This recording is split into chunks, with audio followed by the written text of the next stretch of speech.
ሊግ ስፖርት ኦፊሻል ባለም ሰገሲፉና በበጋሻው አየለ መረጃችን ለብዙዎች ተደራሽ ይሆን ዘንድ ላይክ እና ሰብስክራይብ ማድረጉን እንዳይዘነጉ። ሊግ ስፖርት ኦፊሻል የስፖርትና የመዝናኛ ፕሮግራም ሁሌም ለሉጥ እንሰራለን። አሺ እንግዲህ ብዙ ሰዎች አሁን እዚህ ጋር ያለበትን ነው የሚያውቀው። እንደው የመጀመሪያ ክለብ ማን ይባል ነበር? ያ የመጀመሪያ ያው ሁላችንም እንግዲህ እግር ኳስ ምን ጀመረው በጨርቅ ኳስ ነው። የጨርቅ ኳስ የመጀመሪያ የሰፈር ክለቤ ረስተም ይባላል። በ1988 ይመስለኛል በትምህርት ቤቶች ውድድር ላይ ደምቀት አይተ በዛ ኪሎ ላይ አሰልጣኝ ስዩም አባተ ነው የመጀመሪያ ምርጫ አድርጎ የጠራው ለመድን ክለብ። በዛ ኪሎ ይታሰብ ነበር። እግዚአብሔር አይደለ ሰውን እንግዲህ የሚያነሳው። እንግዲህ እሱ የሰጠኝን ታለንት እኔ ራሴን በመጠበቄና ተስፋ ባለመቁረጥ ጠንክሬ በመስራቴ እዚህ ደረጃ ደርሻለሁ። እኛ ነጭ አምላኪ ስለሆነን ነው ምናምን የሚባል ነገር አለ። ያንተን ሐሳብ በስራ መሬት ላይ አውርደ የበጋሻው ስራ በጣም አሪፍ ነው መባል ያለበት ኦዲየንሱ ነው። በአፍሪካ ውድድር ላይ ሁሌ ለመሳተፍ ውጤታማ ለመሆን ካለክ ልምድ አንፃር ምን መደረግ አለበት ትላለህ? ታዳጊ ወጣቶች ላይ መስራት አለብን ግን ትክክለኛውን ስራ መስራት አለብን። ማለት በትክክለኛው እድሜ ሜንታሊም ፊዚካሊም ልጆቻችን ከሰሩ አፍሪካ ዋንጫ ሳይሆን ዓለም ዋንጫ ላይ ተፎካካሪ ቡድን መፍጠር እንችላለን። አውሮፓ ትልልቅ ክለቦች ላይም የሚጫወቱ ልጆች ማብቃት እንችላለን። ግን ከሰራ የኢትዮጵያ እግር ኳስ ፌዴሬሽን ከመንግስት ጋር ይሄን ነገር ጀምረዋል። ይሄ ነገር ፍሬ አፍርቶ ትውልደ ኢትዮጵያውያኖች እንዲጫወቱ ቢፈቀድ ትልቅ የውጤት ለውጥ እናመጣለን የሚል እምነት አለ። በዚህ ጉዳይ ላይ የጽህፈት ቤት ኃላፊውን አቶ ባህሩ ጥላውንን እንደዚህ አውርቻቸው ነበር። ለምን ብዙ ልጆች አሉ እኛም ማናቃቸው የተለያየ ዲቪዥን ውስጥ የሚጫወቱ። ስለዚህ ይሄ እድል ቢመቻች ለሀገራችንም ለተጫዋቾች ጥቅም አለው የሚል እምነታችን የሰፋ ነው። ወደ ስልጠና እንዴት ገባ? እኔ ኢትዮጵያ ያለው ነው ካፍሲና ቢ ላይሰንስ የወሰድኩት። ከዛ ድሬዳዋ ከነማ እየተጫወትኩ ምክትል ኮች ነበርኩ። ከዛ ናሽናል ሲሚንትም እንደዛው ምክትል ኮችና የቲሙ ስራ አስኪያጅ ነበርኩኝ እና እዚህ ያለው ነው ስልጠና የጀመርኩት። ህፃናቶችንም አካዳሚ ማሰልጠን የጀመርኩት እዚህ ያለው ነው። ካናዳ የምታሰለጥናቸውን ታዳጊዎች ባለፈው ወደ ስፔን ይዛቸው ሄደ ነበረ። እዛ ስፔን በሄድክበት ያሰብከውን ነገር አሳክታል? ልጆቹስ የሚገባቸውን እድል አግኝተዋል? በጣም በመጀመሪያ ደረጃ ልጆቹን እዛ ልምድ እንዲያገኙና ትራይአውት እንዲያደርጉ ነበር የወሰድኳቸው። ከነሱ በላይ እኔ ነኝ ተጠቃሚ የመጣሁት። በጣም ትልቅ ልምድ ነው አግኝቼ የመጣሁት። ያ ማለት ምንድነው? ስፖርት እግር ኳስ ጨዋታ የት እንደደረሰ በደንብ የተረዳሁት እዛ ነው። መስራት አሁንም መስራት እግር ኳስ እንደሚያሳድግ ማለት ስፔኖች ከ6 ዓመታቸው በቃ ለፍተው ነው እግር ኳስን የተቆጣጠሩት።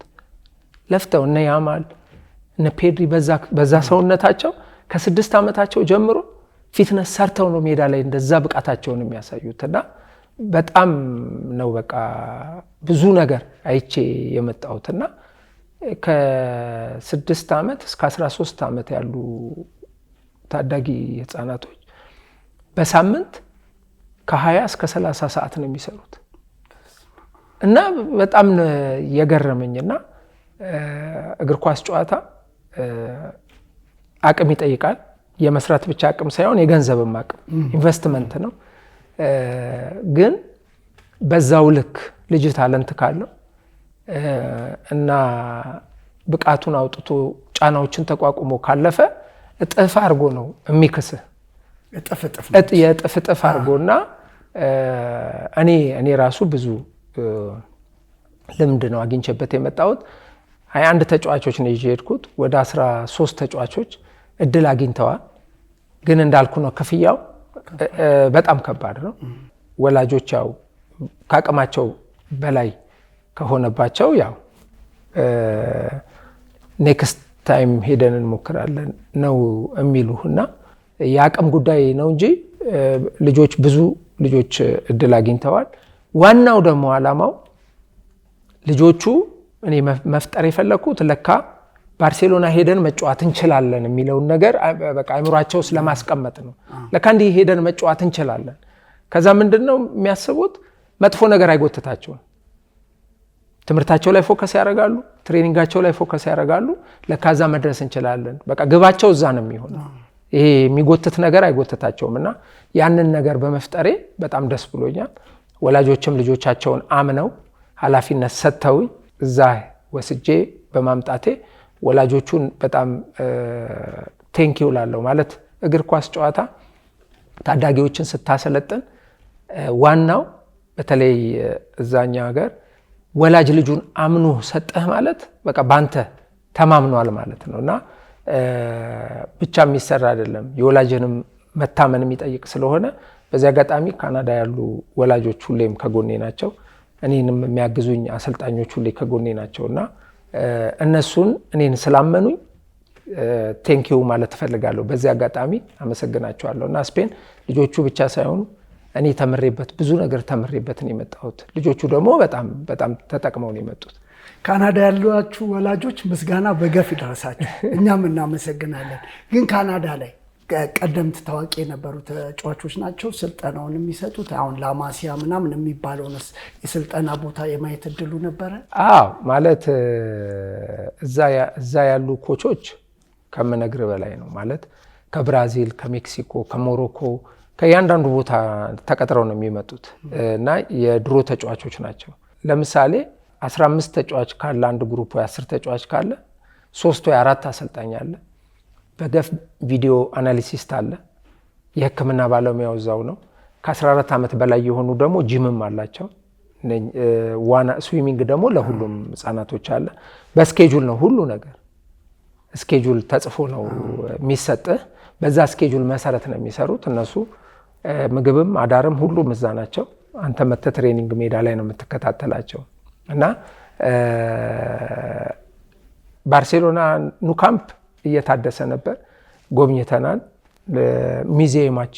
ሚዚየሙ አለ፣ እሱን አይተናል። ስፓኞል ስቴዲየሙን ጎብኝተናል። ያሉትን ነገሮች ሁሉ የመጎብኘት እድል አግኝተዋል ልጆቹ። የሜሲን የወርቅ ጫማ ባላንዶር ሳምፕሎቹ አሉ። እሱን አይተው ተነስተው በጣም ተደስተው ነው ልጆቹ የመጡት እና ሁሉን ነገር ለማየት ሞክረዋል። በጣም ተደስተው ነው የተመለሱትና ቪዲዮ አናሊሲስቶቹ በጣም የሚገርም ክፍያ አለ። በዛ በከፈልከው መጠን መሰረት ቪዲዮ አናሊሲስቱና ልጅህ ቁጭ ብለው ነው ስህተቱን ብቻ እየነገረ የሚያስተምረው ለልጅህ ማለት ነው ከትሬኒንጉ በፊት። ከዛ ስህተቱን ብቻ ለ30 ደቂቃ ያስተምረዋል። ሜዳ ላይ እነኛን ነገሮች ነው እያስተካከለ እንዲጫወት የሚያደርጉትና ገና ከልጅነታቸው በብዙ ነገር ተደግፈው ነው የሚያድጉት፣ ስህተታቸውን የሚያርሙትና እግር ኳሳቸው ከኛ ሩቅ ነው በጣም። እኛ በጣም መስራት አለብን። ያንን እያየ እኛ ጋር የታዳጊዎች ስልጠና አለ። አሁን 6 ዓመት ነው እንግዲህ ከባድ ነው ለውጥ ለማምጣት። አሁን ታዳጊዎች ላይ መስራት ቅድም የመለስኩል ላይ ልብ ካልከኝ ታዳጊዎች ላይ መስራት ረጅም ዓመት ይባላል፣ ግን ትክክለኛውን ስራ መስራት መጀመር አለብን ባይነኝ። በቃ ከ6 ዓመት ጀምሮ ነው ፊትነስ የሚጀምረው። ትክክለኛ ፊትነስ ትሬነር መቅጠር አለብህ ለህፃናቶቹ። ለምሳሌ አሸናፊ ኳስ ሲጫወት በጣም ያካበተው ነገር ብዙ ነገር አለ፣ በስልጠናም ያገኘውት ነገር አለ። ግን ፊዚካል ትሬነር ደግሞ በዛው በፊዚካል ትሬነርነት ደግሞ ራሱ ብዙ ልምድ ያካበተና ስልጠናውን ወስዶ ሰርቲፊኬት ያለው ሰው ይኖራል። እኔና እሱ ስንተጋገዝ ተጫዋቾቹ ሙሉ ነገር ያገኛሉ። ኒውትሪሽኑም እንደዛው። እና እግር ኳስ ጨዋታ ቲምወርክ ነው የሚባለው። ሜዳ ላይ ብቻ አይደለም፣ ከሜዳ ውጭም ባሉት ነገሮች ላይ ቲምወርክ ነው። ገባ? ሁሉም የራሱን ድርሻ ሲሰራ፣ በሐሳብ ስንግባባ፣ ሁላችንም ታዳጊዎችን ለጥሩ ደረጃ ለማድረስ አገራችንን ለጥሩ ደረጃ ለማድረስ ከተገናኘን ሁሉም የየራሱን አቅም ሲያዋህድ ልጆቹ ትልቅ አቅም ይኖራቸዋል። እና እነኚህ ደግሞ የማይነጣጠሉ ነገሮች ናቸው። ኒውትሪሽን፣ ፊዚካል ፊትነስ ትሬነር፣ የሜዳ ኮች እና ስነ ልቦና ደግሞ ሳይኮሎጂ አስተማሪዎች ምናምን ከሆኑ በጣም አሪፍ ነው። ለምን ልጆቻችን ጥሩ ትምህርታቸው ላይ ጥሩ ከሆኑ የመቀበል አቅማቸውን በጣም ጥሩ ይሆናል እና ቲምወርክ ሜዳ ላይ ብቻ ሳይሆን ከሜዳ ውጭም ያሉ ነገሮች ላይ ቲምወርክ ብንሆን የተሻለ ነገር ማምጣት እንችላለን። ግን ፊዚካል ፊትነስ ትሬኒንግ ከ6 ዓመት ይጀምራል የሚል እምነት አለኝ። እዛ ባየሁት ነው። አይ በጣም አሪፍ። እንደውም አንዳንድ ነገር ሰምቻለሁ። ካናዳ የምታሰለጥናቸው ልጆች ይዘህ መምጣት ሐሳብ አለ ይባላል። ምን ያህል እውነት ነው? ካናዳ የማሰለጥናቸው ልጆች ይዤ ለመምጣት ሞራልም የሆኑ ቅድም እንዳልኩ ነው ወላጆቹ ናቸው። ወላጆቹ በጣም በእኔ ደስተኞች ስለሆኑ እኔ በማመጣው ሐሳብ ከጎኔ ናቸው። ገባ? ያለነሱ ድጋፍ የኔ ሐሳብ ብቻ ዋጋ አይኖረውም ነበር እና እግዚአብሔር ተጨምሮበት ወላጆቹ ደስተኞች ናቸው። እዚህ መተው ልጆቻችን አንደር 10 አንደር 13 እና አንደር 17 ነው የምናመጣው። እዚህ መተው አንደኛ ነገር የእናት አባታቸውን አገር ያያሉ፣ አገራቸውን ጎብኝተው ይሄዳሉ። በዛው እዚህ ካሉ ኩዮቻቸው ጋር ፍሬንድሊ ጌም ያደርጋሉ፣ ጓደኛ ያበጃሉ።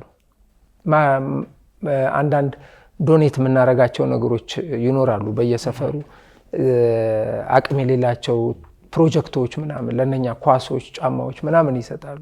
ከዛ በተረፈ እዚህ መተው ሲያዩ ያንን ነገር ነገ መተው አገራቸው ላይ የሆነ ነገር ለማድረግ ውስጣቸው ያድርባቸዋል እና ዋናው ዓላማው ያ ነው። መተው ከጓደኞቻቸው ከኩዮቻቸው ጋር ተጫውተው አገር ጎብኝተው አዲስ ዓመትን አክብረው እንዲሄዱ ነው የኛ ዋናው ዓላማው። ይሄም ደግሞ አሁን ከኢትዮጵያ አየር መንገድ ጋር እየሰራ ነው። ኢትዮጵያ አየር መንገድ የራሱ የሆነ አስተዋጽኦ ያደርጋል ብለን እናስባለን። ከአንዳንድ የመንግስት ኃላፊዎች ጋርም እየሰራን ነው። እነሱም በጣም ቀና ትብብር እያደረጉልን ነውና እግዚአብሔር ከፈቀደ እግዚአብሔር ከረዳን ልጆቻችን ሀገራቸውን አይተው ጥሩ ነገር አይተው ነገ ደግሞ በኳሱ ቅድም እንዳልኩ ትልቅ ደረጃ ታለንት ያላቸው ልጆች ሀገራቸውን በእግር ኳሱ ያገለግላሉ። በሌላ ሙያ ነገ አንዱ ዶክተር ይሆናል፣ አንዱ ብዙ ባለሙያ ሊሆኑ ስለሚችሉ ነገ ሀገራቸውን ከወደዱ መተው ቮለንተር የማያደርጉበት ምንም ምክንያት የለምና የሀገር ፍቅር ስሜት እንዲኖራቸው የሚገርም የተለያዩ ዜጎች አሉ፣ ኤርትራውያኖች አሉ እና ደስ የሚል ነገር አሳልፈን እንሄዳለን የሚል እምነት አለኝ። አሁን የሚመጡት ታዳጊዎች እዚህ ካሉ ፕሮጀክቶች ጋር ነው የሚጫወቱት። አዘጋጅታችኋል? እዚህ ያሉት ፕሮጀክቶችስ በስምስ መጥቀስ ይቻላል? አሉ። አይ ያው ሲደርስ እንትን ይላል። ያው በዋናነት ግን በደንብ እየሰሩ ያሉ አሉ። እንግዲህ ሲኒየሮች ለምሳሌ እዚህ መጥቼ ከኢንስትራክተር ሰውነት ቢሻው ጋር ሳልጫወት ቢሄድ ምንም የሙያ አባቴ ነው፣ አክባሪ ነኝ እና ለምሳሌ የእሱን መጥቀስ ይቻላል እንደ ምሳሌ እንጂ ብዙ አሉ። ወደ 6 የተመረጡ አካዳሚዎች አሉ። ከነሱ ጋር እንጫወታለን። እነሱስ መጥተው እዚህ የሚያርፉበት መንገድ የሆቴሉን የምናምኑን ይህን ነገርስ እሱን እየሰራ ለዛም ነው አሁን እኔ እዚህ በጣም ብዙ የቆየሁት ለዛም ስራ ነው እና እሱ እየተሰራበት ስለሆነ እግዚአብሔር ይረዳናል የሚል እምነት አለ። አሜን። ይርዳክ። የምታስበው መልካም ነገር ስለሆነ እግዚአብሔር ይጨምራል። አሜን። ይህንንስ እንደገና ወደፊት አሁን ከካናዳ ወደ ኢትዮጵያ የመምጣቱ ነገር አሪፍ ነው። ከኢትዮጵያስ ወደ ካናዳ እንደዚህ ያሉ ፕሮጀክቶች የመሄድ ነገር አለ? እሱ ነው። ከዛ እኛ ከመጣን በኋላ በእኔ አካዳሚ ስም ደግሞ ከዛ ኢንቪቴሽኖች አመቻችቼ ከዚህ በየአመቱ ከዛ ወደዚህ ከዚህ ወደዛ የልምድ ልውውጡ እንዲቀጥል ነው ዋናው ዓላማ። ያ ነው የልምድ ልውውጡ። እንደገና አገርም በእነዚህ ታዳጊዎች ተገንብታ የተለየ ብሔራዊ ቡድን የምናይበት ጊዜ ይበቃል። ከብሔራዊ ቡድን ከእግር ኳሱም ውጪ አገር የምትድነው በልጆቻችን ነው። ነገ አገራችንን የሚረከቡት ልጆቻችን ናቸው እና ለነሱ ጥሩ ነገር ማሳየቱ ጥሩ ነገር ማድረጉ ግዴታችን ነው የሚል እምነት አለኝ። እንግዲህ ስለ እግር ኳሱ ይሄንን ካወራን አሁን ለኔውን ለብላክ የመጣው መጽሐፍ አላቀው ባለፈው በተካሄዱ የመጽሐፍ ምርቃት ስነ ስርዓት ላይ እኔም ባልደረባይ ስንታየው ከበደም ተገኝተን ነበር። ይሄ መጽሐፍ ምርቃት ስነ ስርዓት እንዴት ነበር? እንዴት አገኘው? የፈጠረብህ ስሜት ምን ይመስል ነበር? ይሄ በሚገርም ይሄ የመጽሐፍ ምርቃት እኔ ያው ይህን መጽሐፍ አሳትሜ እንደሚታወቀው ከ13 ዓመት በፊት ተመርቋል 2005 ላይ። ይሄ አሁኑ ያው ከአሸዋ ሜዳ እስከ አርጀንቲና ፕላስ ካናዳ የካናዳ የስልጠናውን ጨምሮት ማለት ነው። ለየት የሚያደርገው ግን እንግሊዘኛውም አማርኛውም በአንድ ላይ ነው እንዳየኸው ማለት ነው። ግን ዋናው ፐርፐዙ ምንድነው? እኔ እንዲህ ይሆናል ብዬ አላሰብኩም። ግን ጠንካራ ኮሚቴ አዋቅር ያለው መጽሐፉ ምርቃቱ ላይ እንዳያቸው ማለት ነው። ከዛ በኋላ ዞላ ዲኮር እና ኢቨንት ኦርጋናይዜሽን ያው እንደ ታናሽ ወንድሜ ነውና እሱና የሱፍ ናቸው። የሱፍ ኢንጂነር የሱፍ ማለት ነው። እሱም የቡና ደጋፊ ነው። በጣም መልካሞች ናቸው። ሌሎቹም በኋላ ስማቸውን ብጠቅሳቸው አሉ። በጣም መልካሞች። ይሄ መጽሐፍማ ከፍ ባለ እንትን ነው መመረቅ ያለበት ምናምን ብለው በቃ ስራውን እነሱ ያዙት እና እንዳየህ ሰርግ ነበር የሚመስለው ያውላ ህዝብ እና በቃ በጣም እንትን ነው በቃ ማለት እንባዬን የመጣው ማለት ሰው ሲወድህ ለካ እግዚአብሔር ሰው ነው የሚያዘጋጅልህ። ሰው ሲወድህ ነገሮች ሁሉ ያማሩና የደመቁ ነው የሚሆነውና በተለይ ለዞላ ዲኮር በጣም አመሰግናለሁ። ለዩሱፍም ለመንጌም ለሁሉም እንደዛ እንዳለ ሆኖ በጣም ደስ በሚል እንዳየው ባማረ ሁኔታ ነው የነበረው። እንዳውም ምን አልኳቸው ባለቤቴና ልጆቼ እኮ ቢኖሩ ኢዮቤልዩ ማክበር ይችል ነበር እና ደስ ይል ነበረ። በጣም ደስ ብሎኛል። ይሄ መጽሐፍ መጀመሪያ ለትውልድ እንዲተላለፍ መጀመሪያ ያው መጽሐፉ እንዲታተም ያው ድርጅቶች አሉ አይደለም እንትን የሚሉት እንደምታየው ዲማ ሆፕ የራሱን አስተዋጽኦ አድርጓል። ይሄ ካምፓኒ ደግሞ ጀስቲስ ኮንስትራክሽን የኢንጂነር የሱፍ ነው። እሱም እንደዛው ዞላ ዲኮር ኤንድ ኢቨንት ኦርጋናይዜሽንም እንደዛው ዞላ ነው። ይሄ ኢቦንጊዶ ደግሞ ያው ተፈሪ ነው። ዋናው ስፖርት ደግሞ ያው ዋናው ነው ያው የታወቀ ነው። እኔ አምባሳደር ነኝ። ያው የዛን ሰዓት ለማከብራቸው ሰዎችም እውቅና ሲሰጥ በፍሬም አድርጎ ቲሸርቶቹን አድርጎ ያን ሁላ ነገር አርቆ ያቀረበው ዋናው ስፖርት ነው። ከዛ በተረፈ ይሄ እንግዲህ ፕሮግራም ደግሞ እንደዛ እንደደመቀ መድረክ ላይ የምታያቸው እንዳሉ በደንብ ታመሰግናለህ እንዳሉ የነበሩት አንደኛው ያው አቶ ጀንበሩ ራያ ነው። አቶ አለማየሁ ሶሌቶ፣ አሌክስ ጋቤት ሳር ቤት እሱ ነው። ዞላ ዲኮር ኤንድ ኢቨንት ኦርጋናይዜሽን ነገር ያለው አቶ አንተነ ተስፋዬ ያው ኤላውንጅ ባለቤት ነው። ማዚኪ አዲስ ቡቲክ ሆቴል ያረፍኩበት ነው። ማዚኪ ሆቴል ጥሩ ሆቴል ነው። እዛ ነው ያረፍኩትኝ። የጓደኛ ሆቴል ነው። አቶ ዘላለም በቀለ 35 ሜዳ ዞላ ያው ቪዥን ሶከር አካዳሚ እሱ ነው። ዋናው ደግሞ ያው አሻራቸውን ያደረጉት እዚህ ላይ የኢትዮጵያ እግር ኳስ ፌዴሬሽን ነው። የኢትዮጵያ እግር ኳስ ፌዴሬሽን አቶ ባህሩ ጥላሁንን ዋና ጸሐፊ በጣም እሱ ወጣት ነው። ብዙ ነገር ይሰራል ብዬ አምናለሁ። ሁሌ በሄድኩ ቁጥር ቢሮ ኦፕን ነው። ለሆኑ አቅም ለሌላቸው ተጫዋቾች ኳስ መስጠት ፈልጋለሁ ስለው ሳይሰስት ኳስ ይሰጠኛል። ሄጄ እኔ ከራሴ ማሊያ ፒፕስ ገዛና ኳስ ጨምሬ ይሰጣቸዋለሁ። ፕሬዚዳንት አቶ ኢሳያስ ጅራንም በጣም አመሰግናለሁ። እሳቸውም ፖዚቲቭ ናቸውና ለሁለቱን ሳላመሰግን ባልፍ ንፉግነት ነው ብዬ አምናለሁኝ። ከዛ በተረፈ አቶ ፍቅር ሽፈራው፣ አቶ ዮናስ ገረመው እና ያው ዋናው ስፖርት ብየዋለሁ፣ ዲማ ሆፕ ሪል ስቴት ብየዋለሁ፣ ኢቦንጊዳ ጀስቲስ ኮንስትራክሽን፣ የስፖርት ጋዜጠኛ ማርቆስ ኤልያስ የመጽሐፍ ኤዲት ሲደረግ ሀሳብ ሲሰጥ ምን ሲል ታሪክ ደግሞ በማወቅ የታወቀ ያንተን አንጎል በጠይቀው ሰዓቱን ቀኑን አንተ አታውቅም። በዚህ የተሰጠ ጋዜጠኛ ማርቆስ ኤልያስን በጣም አመሰግናለሁ። ኢንጂነር የሱፍ መሐመድ፣ አቶ ዘላለም ገብረ ህይወት፣ አቶ ሚካኤል ግርማ ደግሞ የጊዜ ባር እና ሬስቶራንት ባለቤት ነው። እሱም በጣም ፖዚቲቭ ነው። እነኛን ታዳጊዎች ዘፋኞች ያመጣው ሰርፕራይዝ ያደረገን እሱ ነው። አቶ ተፈሪ አርጋው እንደገና ደግሞ የስፖርት ጋዜጠኛ ምስግናው መብራቱ መድረኩን እንዴት እንደሚመራው ተቆጣጥሮ ታይተዋል። ኮሚቴው ላይም ሆኖ ብዙ ነገር ሲሰራ ነበረ። እነኝንና በዛን ቀን የተገኛችሁት አክብራችሁኝ የተገኛችሁት ጋዜጠኞች እግዚአብሔር ያክብራችሁ እና የመጡት ታዳጊዎች፣ ኮቾች፣ እና እኔን አክብረው የመጡት እንግዶችን በአጠቃላይ የቀድሞ ተጫዋቾችን እንዲሁም አምባሳደር ፍጹም አረጋን ያን ሁሉ ሰዓት እስከ መጨረሻው ረጅም ሰዓት ነው የቆየ ነው። እስከ መጨረሻው ከኛ ጋር ቆይቶ በመጨረሻም ኮሚቴው ያሸነፈውን የኔን ለሱ ስጦታ ሰጥተውት እንትን በጣም አክብሮ ስለቆየ አምባሳደር ፍጹም አረጋን በጣም ከልብ አመሰግናለሁ። ኮሚቴዎች ምስጋናው በገፍ ይድረሳችሁ። አሜን አሜን። አሬ ይድረሳቸው። በደንብ ጥሩ ወንድሞች ነው እግዚአብሔር የሰጠኝ። በጣም አመስግንልኝ። በጣም እኔም አመስግኛቸው። እኛም ባለፈው በደንብ አመስግነናል። አሁንም ምስጋናው በገፍ ይድረሳችሁ። እንደሰማነው የዚህ መጽሐፍ ገቢ ለበጎ አድራጎት ነው የሚውለው ነገር ሰምተናል። በዚህ ይሄ መጽሐፍ ምን ያህል ገቢ ተገኘ? እውነት ነው ወይ ለበጎ አድራጎት ነው ወይ የሚውለው? አዎ መጽሐፉ ለበጎ አድራጎት ነው የሚውለው። እስካሁን ወደ 300 መጽሐፍ ለፕሮጀክቶች እየሄድኩ ትምህርት እየሰጠው እየፈረምኩ አድላቸዋለሁ። የዛን ቀንም እንዳየው ህፃናቶች ነበሩ።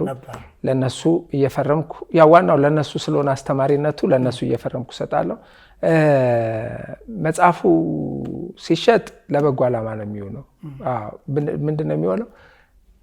ለአካዳሚዎች ለፕሮጀክቶች አቅም ለሌላቸው ፒፕስ ገዛለሁ፣ ኳስ ገዛለሁ እና አንዳንድ የሚረዱ ፕሮጀክቶች አሉ በየሰፈሩ እዚህም ድሬዳዋ ሌላም አካባቢ እና ለዛ የሚውል ነው።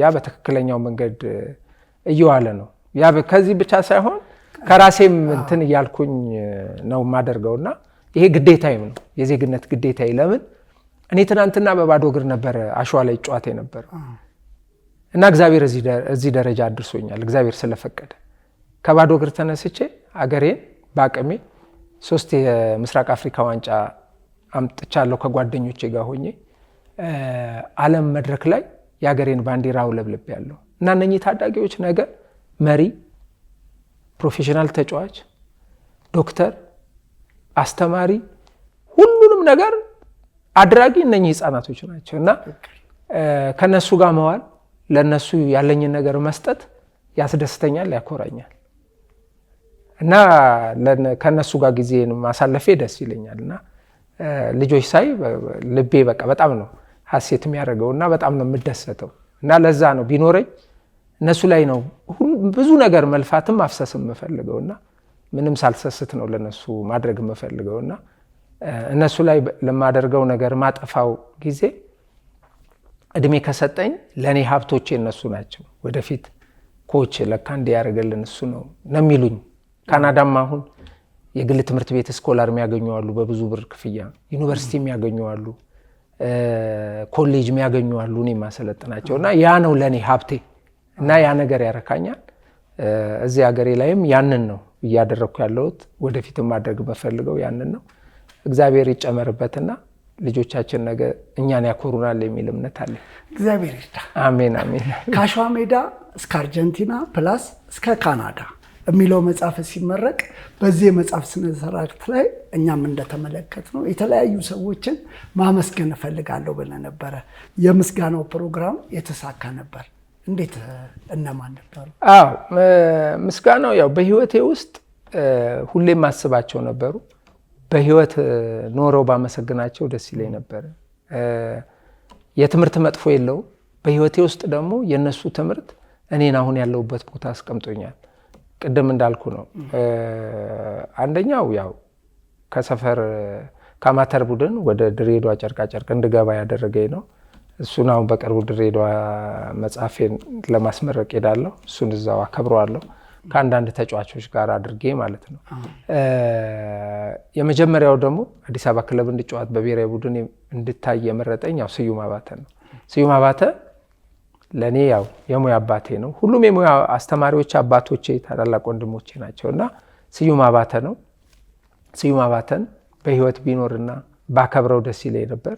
ያው የሰው ልጅ ሀሳቡ ነው። ቢኖረኝ ከዚህ በላይ ነበረ ማድረግ ፍላጎቴ እሱ ነው። ሁለተኛውም ያው ነፍሱን ይማረው አሰልጣኝ አስራት ኃይሌ ነው። ከሱ የተማርኳቸው ብዙ ነገሮች አሉ። እሱም የሙያ አባቴ ነው። ሶስተኛው ኢንስትራክተር ሰውነት ቢሻው ነው።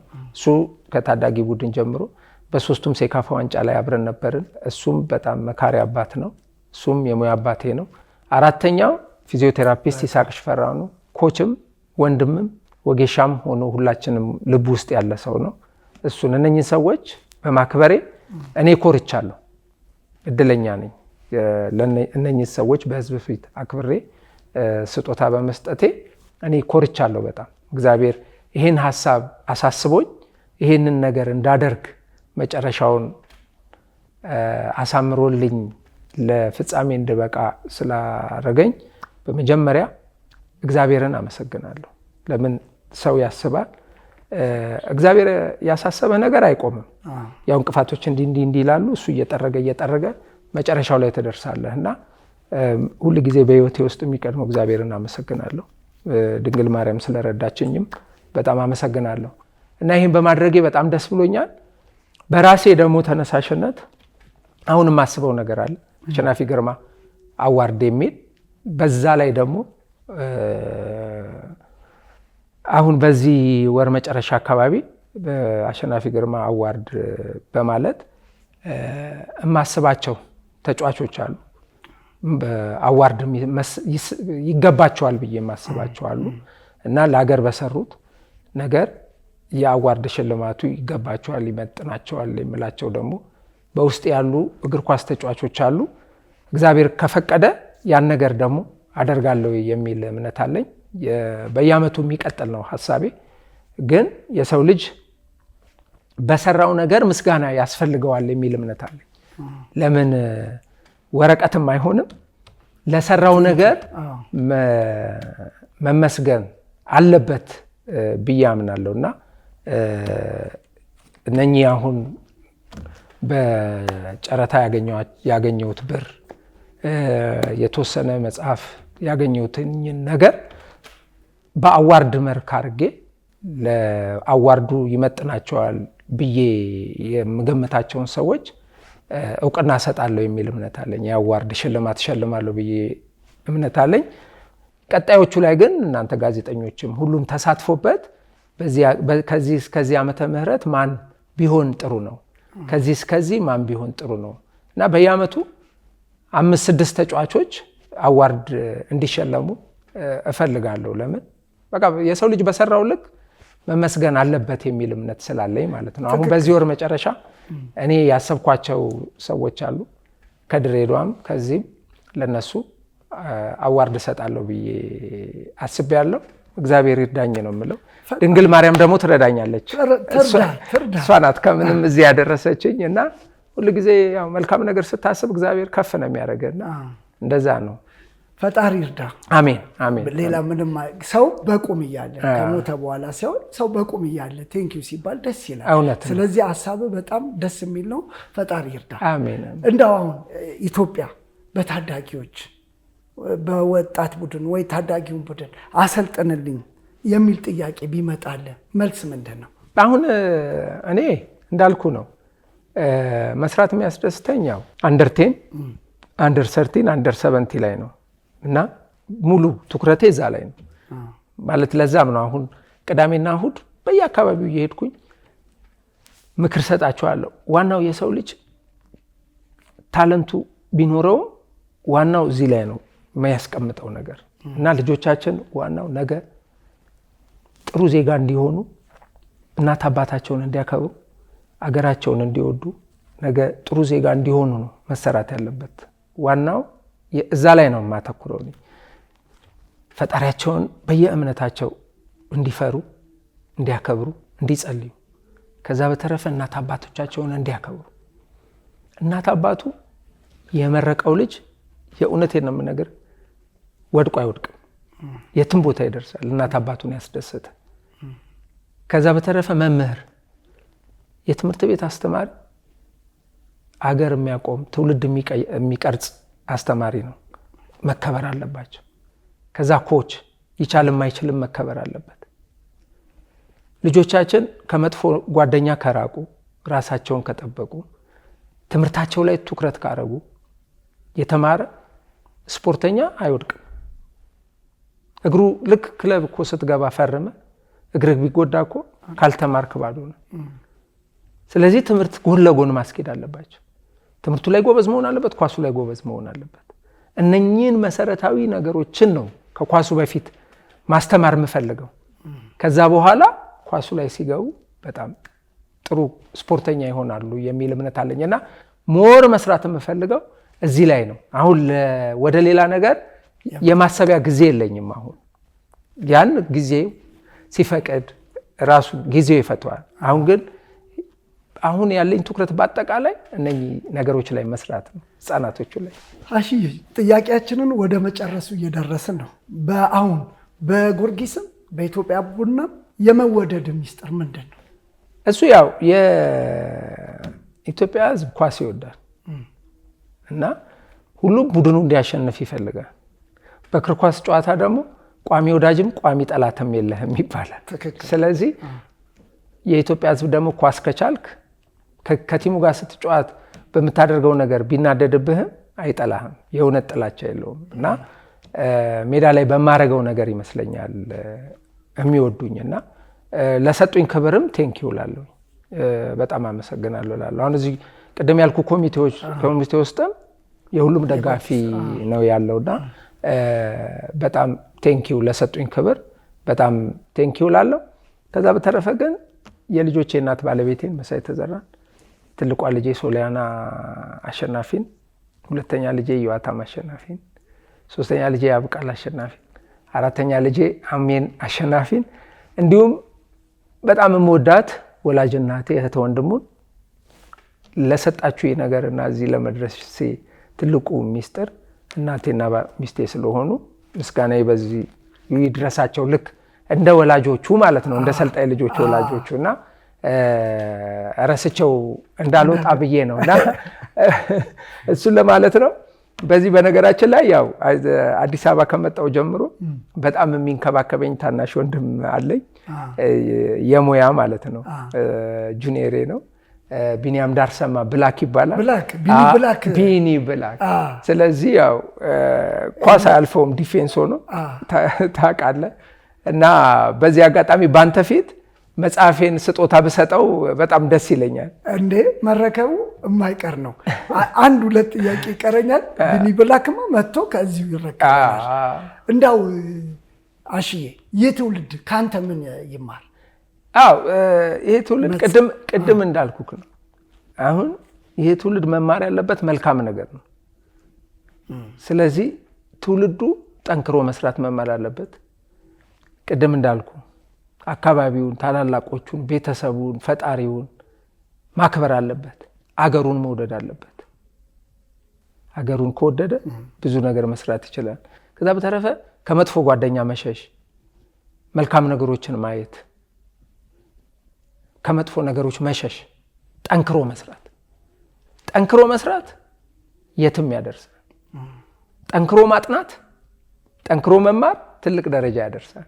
ስለዚህ እነኚህን በጣም ነገሮች እንዲማሩ ነው የምፈልገው። በቃ ሌላው ነገር ወደፊት ይደረስበታል እና ሁሌ እንደምለው እግር ኳስ ጨዋታ ግፋ ቢል 15 ዓመት ነው የምትጫወት። 15 ዓመት ጠንክረ ሰርተ 40 እና 50 ዓመት መዝናናት ነው፣ ተዝናንተ መኖር ነው የሚሻል። ማለት ተዝናንተ መኖር ስለ በጥሩ ላይፍ መኖር ነው የሚሻል ወይስ 10 እና 15 ዓመቱን የማይሆኑ ነገሮች ውስጥ ገብተ ጠፍተ 20 እና 30 ዓመቱን ተቸግረ ሰውን ማስቸገር ነው የሚሻል። ስለዚህ ምርጫው በእጃቸው ነው። ስለዚህ ጠንክሩ፣ ራሳችሁን ጠብቁ፣ ጎበዙ ነው የምለው። የኢትዮጵያ እግር ኳስ ወደ ተሻለ ደረጃ ላይ እንዲደርስ ያንተ ሐሳብ ምን መደረግ አለበት? የኔ ሐሳብ የኢትዮጵያ እግር ኳስ ወደ ተሻለ ደረጃ የሚደርሰው በሐሳብ ማክበር፣ በሐሳብ መግባባት። የሐሳብ ልዩነት የትኛውም ሰው አለ። አንተ የምትረዳበት እግር ኳስ ጨዋታና እኔ የምረዳበት እግር ኳስ ጨዋታ ግዴታ አንድ መሆን የለበት። አንተ የሜሲ አድናቂ ልትሆን ትችላለህ፣ እኔ የክርስቲያኑ አድናቂ ልሆን ይችላል። እንዴት የሜሲ ሆንክ ካልኩ ግን ትክክል አይደለም። አንተም እኔን ስጠይቀኝ እንዴ እኔ ክርስቲያኑን ወደዋለሁ ስለ እንዴት የሜሲ ሆንክ አልሆንክም ካልከኝ ትክክል አይደለም። ስለዚህ በሐሳብ ልዩነት እግር ኳሳችን መጎዳት የለበትም። ሁሉም በሐሳቡ ይስራ። በእግር ኳስ አንድ መንገድ የሚያመጣህ ነገር ይኖራል። የፈለገ ነገር ግን ቢሆን እንደኔ አመለካከት ያለ ፊትነስ እግር ኳስ ጨዋታ የለም። አይደለም ያለ ፊትነስ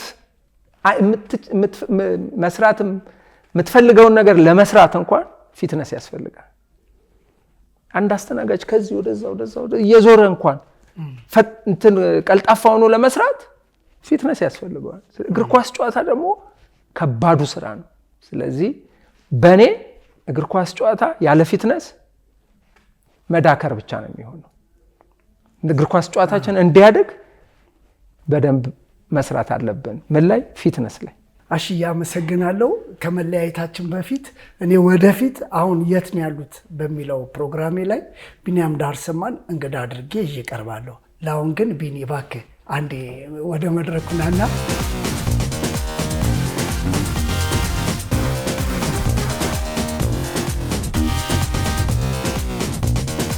አሽዬ ስለሰጠን ጊዜ በእኔም በባልደረቦቼ ስም በጣም አመሰግናለሁ። እኔም በጣም አመሰግናለሁ። ያው ቅድም እንዳልኩ እግር ኳስ በሜዳም ከሜዳም ውጪ ቲምወርክ ነው ብያለሁ። የእናንተም ስራ ቲምወርክ ነው። ስለዚህ የስራ ባልደረቦችን እንደዚህ አሁን ካሜራውንም ምንም ተጨንቀው ያስተናገዱንን ለተመልካች ጥሩ ሆኖ እንዲቀርብ ያደረጉትንም የሙያ ባልደረቦችንም በአርት ቲቪ ስም አመሰግናለሁ። ምስጋና ይድረሳችሁ ሁላችሁም። ቴንኪው በጣም አመሰግናለሁ። እንግዳችሁ ስላደረጋችሁኝ በጣም አመሰግናለሁ። ይበልጥ ደግሞ እንድመጣ ያነሳሳኝ አክብራችሁ ይመታችሁ ፕሮግራሜን እንትን ስላደረጋችሁ እኔም ደግሞ የበለጠ እንድመጣ እንድነሳሳ አድርጋችሁኛል። እግዚአብሔር ያክብርልኝ በምርቃቴም ስለተገኛችሁ። እኛም እናመሰግናለን።